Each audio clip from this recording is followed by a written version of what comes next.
हरि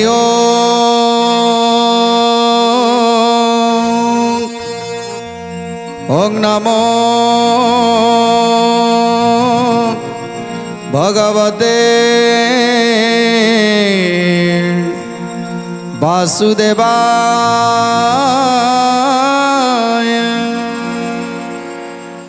आज राजा चंद्रमणि ब्रह्म राक्षस भूत को कहउछंती, हे भूत तुम्हें जहाँ चाहिब मु देवी, हेले तमे मो रानी की छाड़ी चली जाओ, मो रानी की छाड़ी तमे चली जाओ। तेणु ब्रह्म राक्षस कहूछि, हे राजा मु तुम रानी की छाड़ी देवी, हेले हेले तमे मोर गोटे शर्त रखा पड़ो, तमे ए दरिद्र मान को किसी अन्नदान करने को पड़ो, आउ से अन्नदान पुण्य मते दबा को पड़ो। जदि अन्नदान पुण्य मते देदब ताहले ताहले तुम रानी की छाड़ी मु चली जीवी। आउ जदि अन्नदान पुण्य न दब ताहले तुम्हें रानी को कथा संपूर्ण भूली जाओ। राजा रानी को कथा संपूर्ण भूली जाओ। राजा कहउछंती, ठीक अच्छी मु लक्षे ब्राह्मण को भोजन देइछि, तेणु से लक्षे ब्राह्मण जो भोजन देइछि से जो पुण्य टिकक अच्छी से पुण्य मु अधा तुमको देदेवी, से पुण्य मु तुमको अधा देदेवी, तुम्हें मो रानी की छाड़ी चली जाओ। कौन कहउछंती, राजन बोइला मुई लक्षे क ब्राह्मण भोजन देई अछि ए सावधानी सुन। जय जय जगन्नाथ जगतर नाथ, जय जय जगन्नाथ अनाथर नाथ। तहिर देख फल देलई मु तोते, संतोष होई सुदया करी जाओ मोते। जय जय जगन्नाथ जगतर नाथ, जय जय जगन्नाथ अनाथर नाथ। आज राजा कहउछंती, जेते पुण्य अर्जन मु करिछि, ब्राह्मण मान को भोजन देइछि, दरिद्र मान को भोजन देइछि, जेते पुण्य मु अर्जन करिछि जीवन रे, से पुण्यरु मु अधा तुमको दे पारिबी। से अधे फल नहीं तमे मो रानी की छाड़ी दियो। सेते बेले ब्रह्म राक्षस टिके तुन्नी हो गले। आउ तापरे कहउछंती, नाई राजा से अर्धेक पुण्य मोर दरकार नहीं, तमे जेते पुण्य अर्जन करिछ, अन्नदान करिकी जेते पुण्य अर्जन करिछ, आउ कौनसी पुण्य कथा मु मागुनी। अन्नदान करी तुम्हें जेते पुण्य अर्जन करिछ से संपूर्ण को दवा को पड़ो। से संपूर्ण पुण्य मते दे दियो, से संपूर्ण धर्म मते दे दियो, तापरे मु तुम रानी की छाड़ी चली जीवी। शुणी करी ब्रह्म दत्त होइला कतुनी, एतेक संतोष मोर नुहे नूर्पमणि। जय जय जगन्नाथ जगतर नाथ, जय जय जगन्नाथ अनाथर नाथ। राजन बोइला तेबे सबु धर्म निय, मोते दया करी मोर रानी छाड़ी दियो। मोते दया करी तुमे नारी छाड़ी नियो, मोते दया करी तुमे रानी छाड़ी नियो। ब्रह्मभूत बोइला हो मो पातक जेते, तहिरु मुक्त कराओ राजन तुमते। जय जय जगन्नाथ जगतर नाथ, जय जय जगन्नाथ अनाथर नाथ। तेणु आज ब्रह्म राक्षस कहूछि जे, हे राजा तमे तमर से सबु धर्म को देदेले मध्य, सबु धर्म को देदेले मध्य मु पापरु मुक्त हो पारिबी नाही। मु जो ब्रह्म हत्या पापरे भागी हेछि, मु जो ब्रह्म हत्या पातकर पातकी साजिछि, तेणु से पातकरु मुक्ति हवा को हेले मो पाई समस्त पुण्य दरकार तमें जदि मत दे पार कुह मु जो पातकी भागी होईछि मु जो ब्रह्महत्या दोष भोग करुछि से ब्रह्महत्या दोषरु मते मुक्त करि पारिबो मते मुक्त करि दियो तापरे मु तुम रानी की छाड़ी चली जीवी ए ब्रह्महत्या दोष ए हत्या दोष मु निजे अर्जन करिछि तेणु कौन कहउछंती जाति रे ब्राह्मण मुई बहु पाप कली तेणु मु ब्रह्म राक्षस होई जात हेली तेणु मु ब्रह्म राक्षस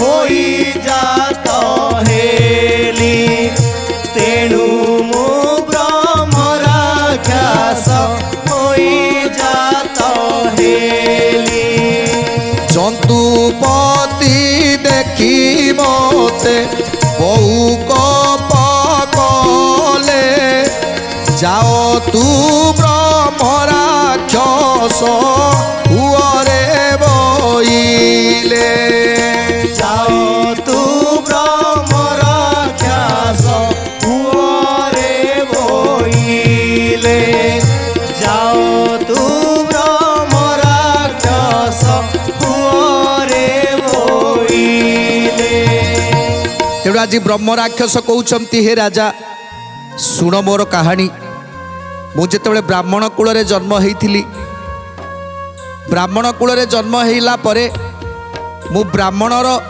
कर्तव्य किसी कलिनी यज्ञ पवित्र को धारण कली यज्ञ पवित्र को धारण कर सारिबा परे अनेक पाप कली चोरी कली डकायत कली परद्रव्य को अपहरण कली पर नारी प्रति लोभ रखिली एवं लोभरे मु समस्त को तंटी चिपी धन रोजगार कली आउ तापरे ब्रह्म हत्या स्त्री हत्या बाल हत्या ये सब को किसी विचार कलिनी तेणु ब्राह्मण कूल रे जन्म हो जोटी ए तुंडरे केवल वेद मंत्र ध्वनि शुणा कथा सेतेबेले मु कौन कली ना सेतेबेले केवल अभक्ष भक्षण कली अभक्ष भक्षण कली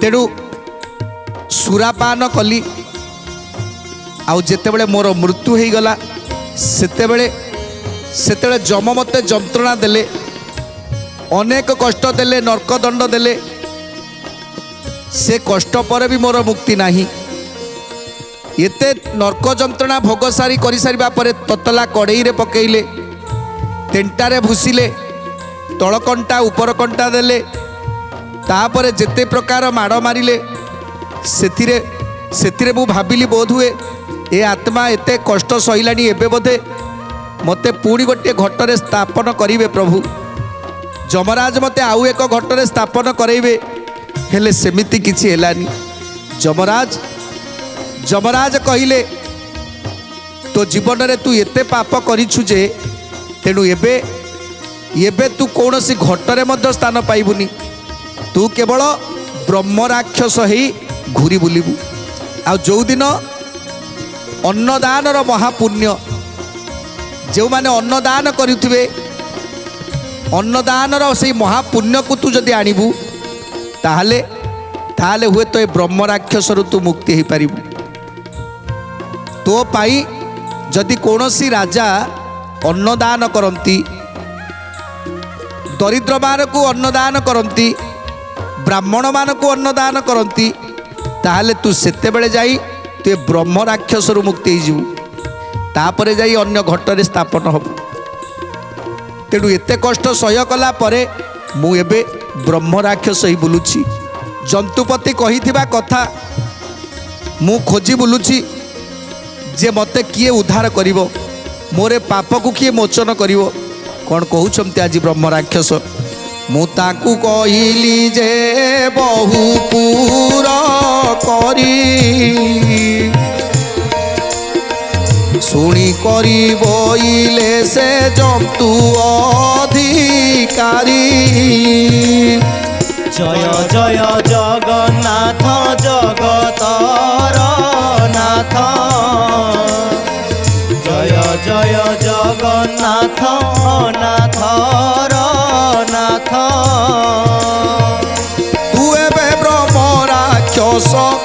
ହୋଇ ବୁଲୁଥିବୁ ଅନ୍ନଦାନ ସୁକୃତରୁ ଉଦ୍ଧାର ହଇବୁ। জয় জয় জগন্নাথ জগতর নাথ, জয় জয় জগন্নাথ অনাথর নাথ। ମୁଁ ବୋଇଲି କେଉ ମୋତେ ଦେବ ଦାନ କାହାକୁ ମାଗିବି ଯାଇ ଏତେ ବଡ଼ পুণ্য। জয় জয় জগন্নাথ জগতর নাথ, জয় জয় জগন্নাথ অনাথর নাথ। ତେଣୁ ବ୍ରହ୍ମ ରାକ୍ଷସ କହୁଛନ୍ତି ସେତେବେଳେ ମୁଁ ଜନ୍ତୁପତିଙ୍କ ପାଦ ତଳେ ପଡ଼ିଗଲି। ହେ ଜନ୍ତୁପତି, ମୋତେ ତ ନର୍କ ଯନ୍ତ୍ରଣା ଦେଲେଣି, ବହୁତ କଷ୍ଟ ତ ସହିଲିଣି, ଏବେ ମୋତେ କ୍ଷମା କରିଦିଅନ୍ତୁ। ହେଲେ ଯମରାଜ କହୁଛନ୍ତି ତୁ ବ୍ରାହ୍ମଣ ହେଇ ତୁ ଅନେକ ପାପ କଲୁ। ଜାତିଶ୍ରେଷ୍ଠ ବ୍ରାହ୍ମଣ, ଯେଉଁମାନେ ବ୍ରାହ୍ମଣ କୂଳରେ ଜନ୍ମ ହେଇଥାନ୍ତି ସେମାନଙ୍କ ପାଖରେ ସତ୍ୟ, ଶାନ୍ତି, ଦୟା, କ୍ଷମା ଏସବୁ ଥାଏ। ହେଲେ ତୋ ପାଖରେ ସେ ସବୁ କିଛି ନଥିଲା। ତୁ ଯେମିତି ଗୋଟିଏ ଚାଣ୍ଡାଳ ପରି ଜୀବନ କାଟୁଥିଲୁ। ଯଜ୍ଞ ପବିତ୍ରକୁ ଧାରଣ କରିଥିଲୁ ସତ, ହେଲେ ସମସ୍ତ ଅକର୍ମମାନଙ୍କୁ କରୁଥିଲୁ। ତେଣୁ ସେଇଥିପାଇଁ ତତେ କ୍ଷମା ହିଁ ନାହିଁ। ଜାତିଶ୍ରେଷ୍ଠ ବ୍ରାହ୍ମଣ, ଏ ସମସ୍ତ ଜାତିର ରାଜା। ତେଣୁ ଜଣେ ରାଜା ହେଇ ସେ କେବଳ ପ୍ରଜାମାନଙ୍କୁ ଶିକ୍ଷା ଦେବା କଥା। ହେଲେ ତୁ କ'ଣ କରିଛୁ? ତୁ ପ୍ରଜାଟିଏ ମଧ୍ୟ ହେଇପାରିନୁ, ରାଜା ତ ହେବା ଦୂରର କଥା।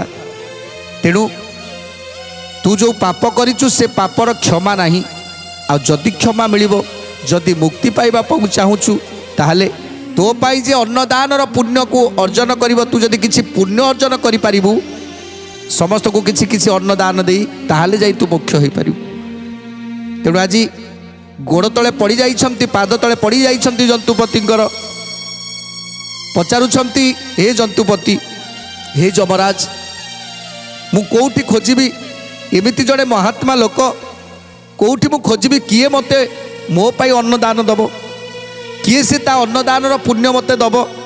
ପଚାରୁଛନ୍ତି ଜନ୍ତୁପତିକୁ। ତେଣୁ ଏବେ ଯମରାଜ କ'ଣ କହୁଛନ୍ତି? ତେଣୁ ଜନ୍ତୁପତି କହୁଛନ୍ତି, ଯଦି ତୁ ଉଦ୍ଧାର ପାଇବା ପାଇଁ ଚାହୁଁଛୁ, ତାହେଲେ ମୁଁ ଯାହା କହୁଛି ମୋ କଥା ଶୁଣୁ। ନାଶ କର ବୋଇଲା ତୁ ସାବଧାନେ ଶୁଣ, ଚନ୍ଦ୍ରଜିତ ନାମେ ଅଛନ୍ତି କର୍ଣ୍ଣାଟ ରାଜନ। জয় জয় জগন্নাথ জগতর নাথ, জয় জয় জগন্নাথ অনাথর নাথ। চন্দ্রাবতী নামে অছি তার পাটরাণী, অপূর্ব সুন্দরী সেই চারু সুলক্ষণী। অপূর্ব সুন্দরী সেহু চারু সুলক্ষণী, অপূর্ব সুন্দরী সেহু চারু সুলক্ষণী। তার অঙ্গে প্রবেশ হইবু তু যাই, অবশ্য তার যোগু মোক্ষ এবু তুই।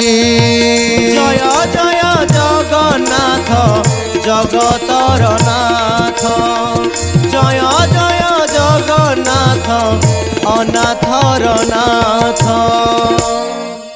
তেণু যমরাজ কହୁଛନ୍ତି ତୁମେ ବ୍ରହ୍ମ ରାକ୍ଷସ ହେଇ ଏମିତି ବୁଲିବ। ଯେତେବେଳେ ଚନ୍ଦ୍ରସେନ ନାମରେ, ଚନ୍ଦ୍ରଜିତ ନାମରେ ଜଣେ ରାଜା କର୍ଣ୍ଣାଟ ଦେଶରେ ଅଛନ୍ତି, ତାଙ୍କର ପତ୍ନୀ ହେଉଛନ୍ତି ଚାରୁ ସୁଲକ୍ଷଣୀ, ମା ଲକ୍ଷ୍ମୀ ମମତା ସିଏ। ତେଣୁ ସେ ହେଉଛନ୍ତି ପଦ୍ମିନୀ ଜାତୀୟ ନାରୀ, ଯାହାକି କାହା ଦୁଃଖ ଦେଖିଲେ ସହିପାରନ୍ତିନି, କାହା କଷ୍ଟ ଦେଖିଲେ ସହିପାରନ୍ତିନି। ସେ ଅନେକ ଅନ୍ନଦାନ କରନ୍ତି। ଅତିଥି ଅଭ୍ୟାଗତ ଦେଖିଲେ ସେ ତାକୁ ଅନ୍ନ ଦାନ କରି ତାକୁ ତୋଷ କରନ୍ତି। ତେଣୁ तुमे जाओ से चंद्रावती देहरे रही जाओ से जेतेक पुण्य अर्जन करिवे से जेते पुण्य अर्जन करिवे से पुण्यर भागदारी तुमे हबो तापरे जाई तुमे ब्रह्म राक्षसर जोनिरु मुक्ति पाइबो। जेतेबेले जमराज ए कथा कहीदेले सेतेबेले मु आसी तुम राणी को देहरे बास कली तुम राणी को देहरे बास कली। तेणु हे राजा जे पर्यंत मु पुण्य अर्जन न करिछि अन्नदानर पुण्य जे पर्यंत मु अर्जन न करिछि से पर्यंत मु तुम राणी की छाड़ी परिबिनी। तेणु से पुण्य मोर जेतेबेले मु पाइजिबी सेतेबेले ये ब्रह्म राक्षस जोनिरु मु उद्धार पाइजिबी।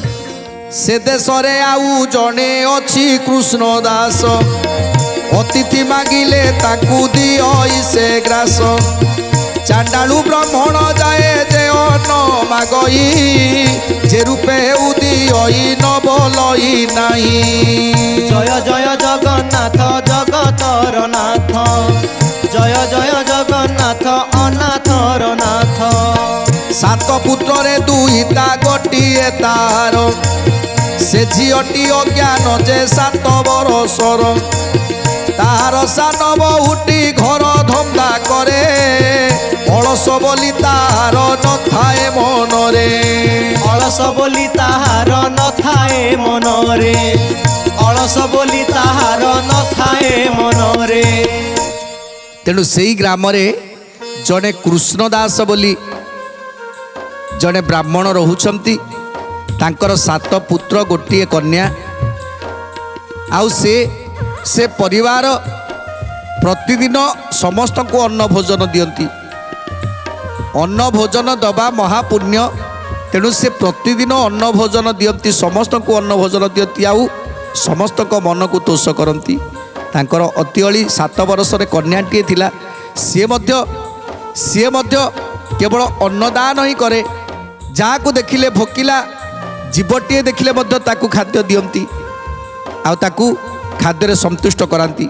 समस्त को दिओई से न बोलई नाही केहू दिन बा रात्र अर्ध होई जाई देऊ देऊ केहू दिन नटिले अन्न उपवास रही से नुहई मन उपवास रही से नुहई मन उपवास रही से नुहई मन।